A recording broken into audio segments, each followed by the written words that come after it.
माननीय प्रधानमंत्री जी के संबोधन का लाभ लेने जा रहे हैं, उनसे आशीर्वाद लेने जा रहे हैं, मार्गदर्शन लेने जा रहे हैं। माननीय प्रधानमंत्री जी।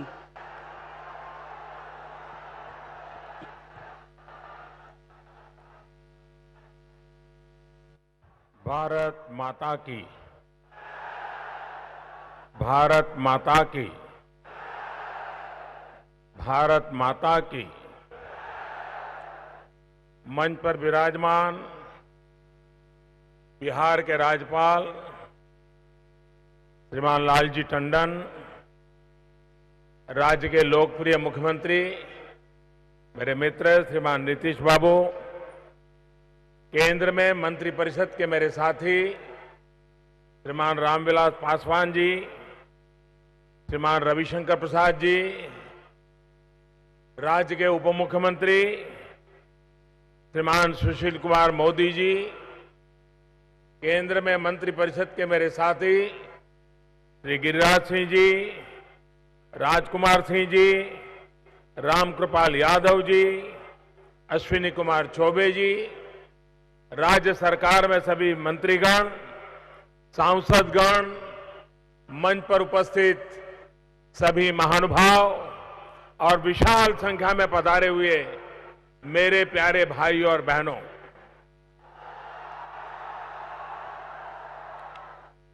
सब लोग का प्रणाम करे छियो। बेगुसराय में तेसर बेर आयो है। अपन सबके की हालचाल है। आप सब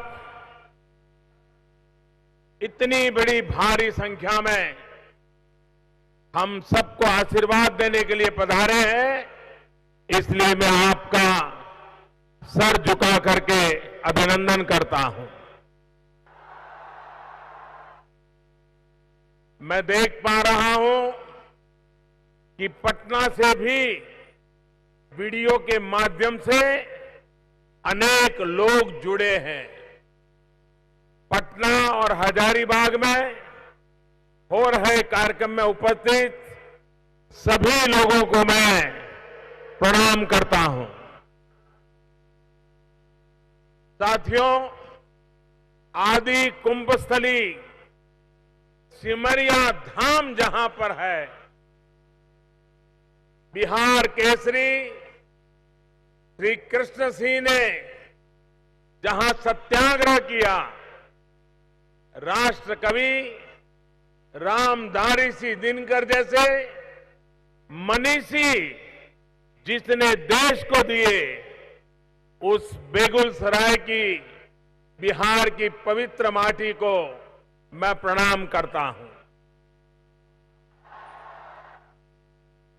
मैं देश के लिए अपना बलिदान देने वाले पटना के शहीद कांस्टेबल संजय कुमार सिन्हा और भागलपुर के शहीद रतन कुमार ठाकुर को भी श्रद्धांजलि देता हूं। उनके परिवारजनों के साथ अपनी संवेदनाएं व्यक्त करता हूं। और मैं अनुभव कर रहा हूं आपके और देशवासियों के दिल में कितनी आग है।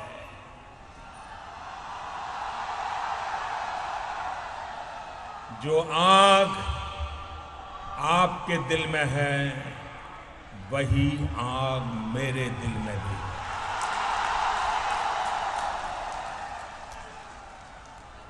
आज जननायक कर्पूरी ठाकुर जी की पुण्यतिथि भी है। सामाजिक न्याय के लिए अपना जीवन समर्पित करने वाले कर्पूरी बाबू का आशीर्वाद हम सभी पर हमेशा बना रहेगा।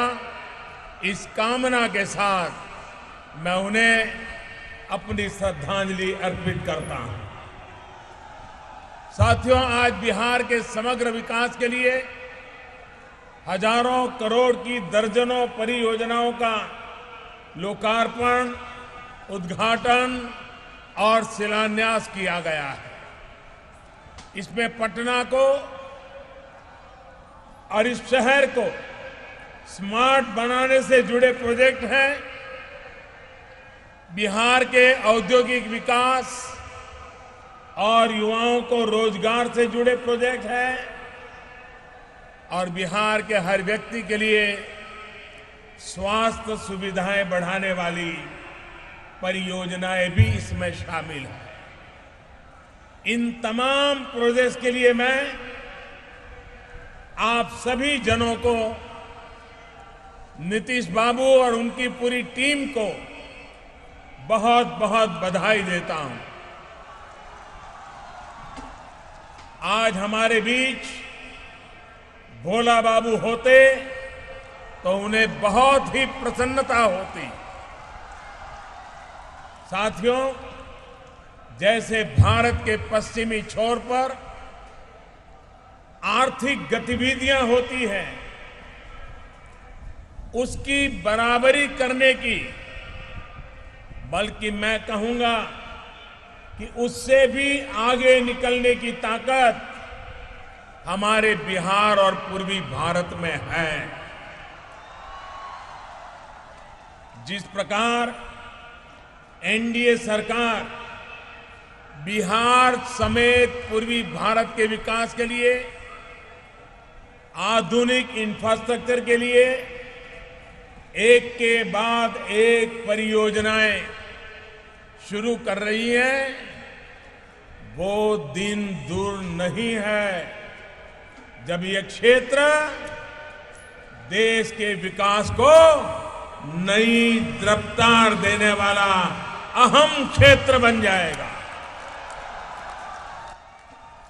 भाइयों और बहनों, बिहार समेत पूर्वी भारत का कायाकल्प करने के लक्ष्य के साथ शुरू की गई अनेक परियोजनाओं में से एक प्रधानमंत्री ऊर्जा गंगा योजना भी है। इस योजना के माध्यम से उत्तर प्रदेश, बिहार, झारखंड, पश्चिम बंगाल और ओडिशा को गैस पाइपलाइन से जोड़ा जा रहा है। इस योजना के पहले चरण में जगदीशपुर हल्दिया पाइपलाइन के पटना फूलपुर सेक्शन का लोकार्पण थोड़ी देर पहले किया गया। आपको याद होगा कि लगभग 3.5 साल पहले जुलाई 2015 में पटना से ही मैंने इसकी आधारशिला रखी थी। गैस पाइपलाइन की सुविधा को आगे बढ़ाते हुए हल्दिया, दुर्गापुर एलपीजी पाइपलाइन का भी विस्तार मुजफ्फरपुर और पटना तक किया जा रहा है, जिसका शिलान्यास भी आज किया गया है। भाइयों और बहनों, इस परियोजना से 3 बड़े काम एक साथ होने जा रहे हैं। एक तो यहां बरौनी में जो फर्टिलाइजर का कारखाना फिर से चालू किया जा रहा है, उसको गैस उपलब्ध होगी। दूसरा, पटना में पाइप के माध्यम से घरों में गैस देने का काम होगा। पेट्रोल डीजल की जगह सीएनजी से गाड़ियां चल पाएगी। पटना में तो सिटी गैस डिस्ट्रीब्यूशन के प्लांट का उद्घाटन भी हो गया है। इससे वहां हजारों परिवारों को अब पाइप वाली गैस चूल्हे तक पहुंचने वाली है। इस परियोजना का तीसरा लाभ ये होगा कि जब यहां पर उद्योगों को पर्याप्त मात्रा में गैस मिलेगी, उससे गैस बेस्ड इकोनॉमी का नया इकोसिस्टम विकसित होगा। युवाओं को रोजगार के नए अवसर मिलेंगे। यानी एक प्रकार से ऊर्जा गंगा परियोजना यहां के लोगों और विशेषकर मध्यम वर्ग के जीवन में बहुत बड़ा परिवर्तन लाने वाली है। सीएनजी का विस्तार होने से गाड़ियां चलाने वाले लोगों का खर्च कम होगा और पेट्रोल डीजल पर लगने वाला कुछ पैसा भी बचेगा। इसके अलावा पर्यावरण पर भी सकारात्मक प्रभाव पड़ेगा। साथियों, बरौनी का ये खाद कारखाना तो यही की संतान और बिहार के प्रथम मुख्यमंत्री डॉक्टर श्री कृष्ण सिंह को एक प्रकार से हमारी नम्र श्रद्धांजलि है। उन्होंने इसको यहां स्थापित करने के लिए अनेक प्रयास किए थे, लेकिन तकनीक पुरानी पड़ जाने के कारण ये बंद हो गया।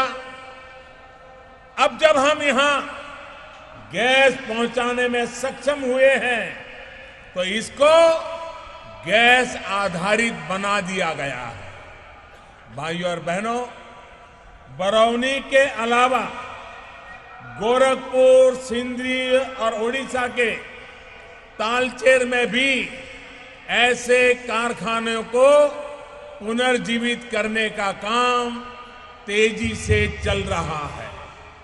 ये सब कुछ संभव हो पा रहा है तो इसके पीछे है प्रधानमंत्री ऊर्जा गंगा योजना। साथियों, इन तमाम खाद कारखानों से यहां के किसान भाइयों को पर्याप्त खाद तो मिल ही पाएगी, युवाओं को रोजगार के नए अवसर भी मिलेंगे। अपने किसान भाई बहनों के लिए इस बजट में सरकार ने एक ऐतिहासिक योजना का ऐलान भी किया है। पीएम किसान सम्मान योजना के तहत अगले 10 वर्षों में 7.5 लाख करोड़ रुपए किसानों के खाते में सीधे जमा किए जाएंगे। इसका बहुत बड़ा लाभ बिहार के भी किसानों को होगा। सोचिए, जब इतनी बड़ी राशि देश की ग्रामीण अवस्था में, ग्रामीण अर्थव्यवस्था में सीधी पहुंचेगी, बिना किसी बिचौलिए के पहुंचेगी, तो वो गांव को, गांव में रहने वालों को कितनी बड़ी ताकत देगी। भाइयों और बहनों, जब कोई उद्योग लगता है तो आसपास रोजगार का एक पूरा वातावरण बन जाता है, जिसका लाभ बिहार सहित पूरे पूर्व भारत को होगा। इसी प्रकार बरौनी की रिफाइनरी के विस्तारीकरण से यहां कच्चे तेल के शोधन की क्षमता बढ़ेगी और बिहार के साथ साथ नेपाल तक पेट्रोलियम से जुड़ी चीजें आसानी से सुलभ हो पाएगी। साथियों, हमारी सरकार द्वारा कनेक्टिविटी पर भी विशेष बल दिया जा रहा है। आज यहां से रांची पटना साप्ताहिक एक्सप्रेस को हरी झंडी दिखाई गई है। इसके अलावा बरौनी, कुमेदपुर, मुजफ्फरपुर, रक्सौल, फतुहा, इस्लामपुर, बिहार शरीफ, दनियावान रेल लाइनों के बिजलीकरण का काम पूरा हो चुका है। साथियों, रेल के साथ साथ हम शहरों में भी स्मार्ट ट्रैफिक व्यवस्थाएं विकसित कर रहे हैं। मैं पटना वासियों को बहुत बहुत बधाई देता हूं, क्योंकि पाटलिपुत्र अब मेट्रो रेल से जुड़ने वाला है। 13,000 करोड़ रुपए से अधिक की इस परियोजना को वर्तमान के साथ साथ भविष्य को जरूरतों को ध्यान में रखते हुए विकसित किया जा रहा है। ये मेट्रो प्रोजेक्ट तेजी से विकसित हो रहे पटना शहर को और बुलंदी देगा, नई रफ्तार देगा। इसके साथ साथ पटना रिवर फ्रंट के विकसित होने से पटना में रहने वाले लोग और वहां आने वाले पर्यटकों को एक अलग अनुभव मिलने वाला है। साथियों, एनडीए सरकार की योजनाओं का विजन, हमारी विकास यात्रा 2 पटरियों पर एक साथ चल रही है।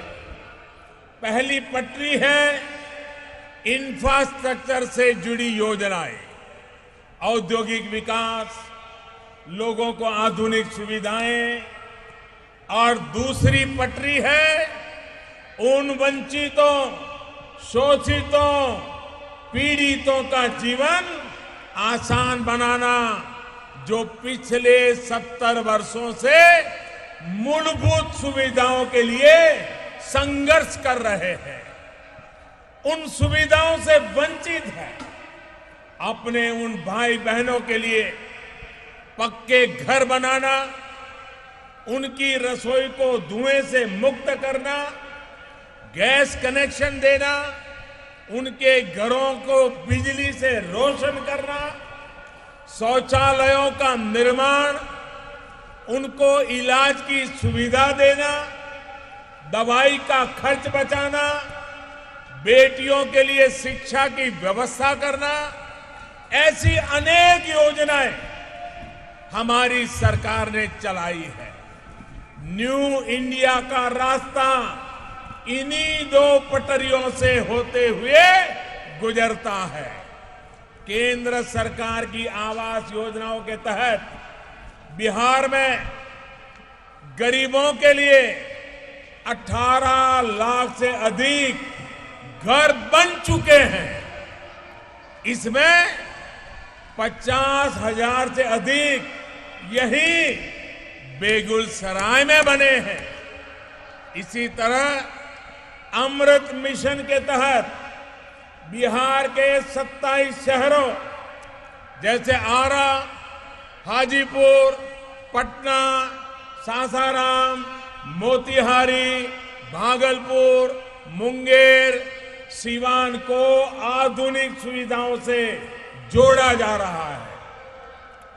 आज भी पटना के साथ साथ बिहार के दूसरे शहरों के लिए भी पीने का पानी, शौचालय से पानी के निकास के लिए और स्वच्छता से जुड़े 22 प्रोजेक्ट का शिलान्यास किया गया है। इसी प्रकार करमालीचक, बाढ़, सुल्तानगंज और नौगछिया के लिए सीवरेज नेटवर्क और गंदे पानी की सफाई से जुड़े प्लांट जब तैयार हो जाएंगे तो इससे नमामि गंगे मिशन को और ताकत मिलेगी।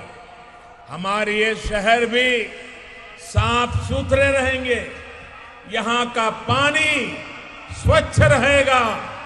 भाइयों और बहनों, गैस आधारित अर्थव्यवस्था हो, कनेक्टिविटी हो, स्मार्ट सिटी हो, गंगा जी की सफाई की बात हो, ऐसी तमाम व्यवस्थाओं के साथ साथ एनडीए सरकार ने गरीब और मध्यम वर्ग के स्वास्थ्य पर सबसे अधिक बल दिया। बिहार में स्वास्थ्य सेवाओं की दृष्टि से आज एक ऐतिहासिक दिवस है। छपरा और पूर्णिया में अब नए मेडिकल कॉलेज बनने वाले हैं। वहीं भागलपुर और गया के मेडिकल कॉलेज को अपग्रेड किया जा रहा है। इसके अलावा बिहार में पटना एम्स के अलावा एक और एम्स बनाने पर काम चल रहा है। इन सारी सुविधाओं के विकसित होने के बाद बिहार के लोगों को गंभीर बीमारियों के इलाज के लिए बाहर जाने की आवश्यकता कम हो जाएगी। भाइयों और बहनों, मैं गरीब के उस दर्द को समझता हूं जब वो अपना इलाज इसलिए नहीं करता क्योंकि उसे घर चलाना होता है, बच्चों को पढ़ाना होता है। इसी स्थिति में उसकी बीमारी और गंभीर हो चली जाती है। देश के हर गरीब को इस चिंता से निकालने के लिए ही एनडीए सरकार ने आयुष्मान भारत योजना, प्रधानमंत्री स्वास्थ्य योजना की शुरू की गई है। ये योजना पूरे देश के लगभग 50 करोड़ गरीब के लिए उम्मीद की किरण बन गई है। इसमें से 5 करोड़ से ज्यादा लोग ये मेरे बिहार के हैं। अभी तक इस योजना को 150 दिन भी नहीं हुए हैं। इतने कम समय में ही देश के लगभग 12 लाख गरीब बहन भाइयों को इससे मुफ्त इलाज की सुविधा मिल चुकी है। इसमें बिहार के भी 12,500 से अधिक लोगों को इलाज का लाभ मिला है। हाल ही में हमारी सरकार ने सामान्य वर्ग के गरीबों के लिए आर्थिक आधार पर 10% आरक्षण की भी व्यवस्था की है। ये दूसरे वर्ग के आरक्षण को बनाए रखते हुए किया गया है। साथियों, विकास और विश्वास के ये तमाम कार्य इसलिए संभव हो पा रहे हैं क्योंकि आपने एक मजबूत सरकार 4.5 वर्ष पहले बनाई, जो पूरी क्षमता के साथ, तेजी के साथ फैसले ले पाती है, फैसलों को जमीन पर उतार पाती है। और इसलिए एक बार फिर आप सभी को शुभकामनाओं के साथ इस विकास की योजनाएं नए बिहार की पहचान बनाएगी, युवाओं को रोजगार देगी, किसान को ताकत देगी, पटना की नई पहचान बनेगी। आरोग्य की दृष्टि से स्वस्थ बिहार के सपने पूरे होंगे। इन सब बातों के लिए आप सबको अनेक अनेक शुभकामनाएं। नितिन बाबू और उनकी पूरी टीम को बहुत बहुत अभिनंदन, बहुत बहुत धन्यवाद। मेरे साथ जोर से बोलिए, भारत माता की, भारत माता की, भारत माता की। बहुत बहुत धन्यवाद।